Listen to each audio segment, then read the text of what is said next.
सबसे पहले जे भी हमारे वीडियो के देखा तानी उनका के नमस्कार प्रणाम बा। और हमारे जे भी नौजवान साथी लोग बड़े उनका के लव यू। और आज हम ये वीडियो में ये बोले खातिर आयल बानी कि हम वो लोग के इंटरटेनमेंट देतानी, सैड सॉन्ग और हर किसी तरह के रोमांटिक सॉन्ग देतानी।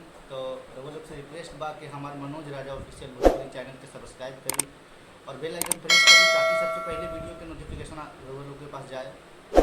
और हमार गाना तो इसे आवारा म्यूजिक से आवेला जो कि औरंगाबाद के बा, और ओकर हम कम्युनिटी ऑप्शन हम अपन चैनल से दे दी। यही खातिर कहता नहीं कि वो लोग हमारे चैनल के सब्सक्राइब कर ली, जैसे कि आप लोग के पास नोटिफिकेशन जाई तो ओकरा क्लिक करके हमारे गाना के सुनिए, अपन प्यार आशीर्वाद देते रहें।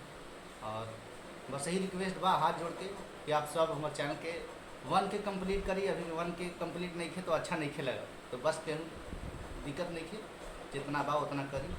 पर हाँ 1 के कंप्लीट कर दिया, अभी अच्छा नहीं खेला अगर देखे में चैनल। और वीडियो भी रेडी होगा था और एक से एक वीडियो आई। अभी हमारे वो गाना आयल रहे आवारा म्यूजिक से सैड सॉन्ग जो आरती छोटू की प्रेम कहानी वायरल भर रहे, तो गाना के कुछ लय सुना दी।